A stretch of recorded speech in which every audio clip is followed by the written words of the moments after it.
Hello students. तो कल हमने जैसे जीके सीरीज़ शुरू करी थी, आज उसी को आगे कंटिन्यू करते हैं। कल हमने जो पढ़ा था वो आप सभी ने रिवाइज़ कर ही लिया होगा। आगे हम कंटिन्यू करते हैं रिसर्च ऑर्गेनाइजेशन से। जैसा कि आपको पता है कि हमारे आयुर्वेदा में कुछ रिसर्च सेंटर भी हैं, जिसमें जो सबसे पहले है हमारा CCRAS यानी कि central council for research in Ayurvedic science, जो कि न्यू दिल्ली में है। Central council for research in yoga and naturopathy, जो कि ये भी न्यू दिल्ली में है। Central council for research in Unani medicine, new Delhi.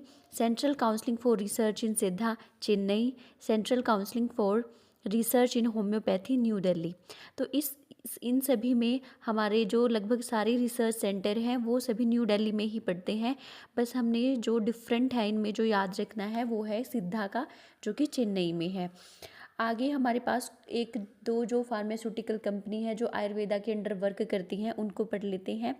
इनमें सबसे पहले आती है Indian medicine pharmaceutical corporation limited यानी कि IMPCL, ये भी न्यू दिल्ली में है।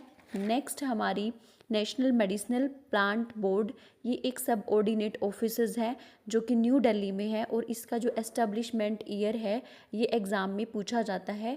24 नवंबर 2000 को हमारी NMBP बनी थी।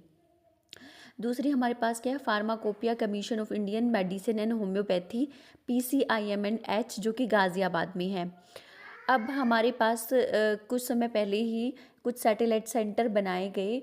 उनमें जो सबसे पहले हमारा आता है national institute of homeopathy Kolkata, उसका सैटेलाइट सेंटर हमारा दिल्ली में है। नेशनल इंस्टीट्यूट ऑफ यूनानी मेडिसिन बेंगलुरु, इसका जो सैटेलाइट सेंटर है वो गाज़ियाबाद यूपी में है। National institute of Ayurveda Jaipur, इसका सैटेलाइट सेंटर पंचकुला हरियाणा में है। All India institute of Ayurveda new Delhi, इसका सैटेलाइट सेंटर हमारा गोवा में है।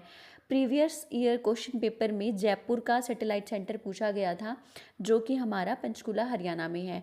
तो इस तरह हम सब ने डेली इनको रिवाइज़ करना है, और डेली जैसे जैसे आप रिवाइज़ करते जाएंगे तो चीज़ें खुद ब खुद आपके माइंड में बैठती चल जाएंगी। Thank you.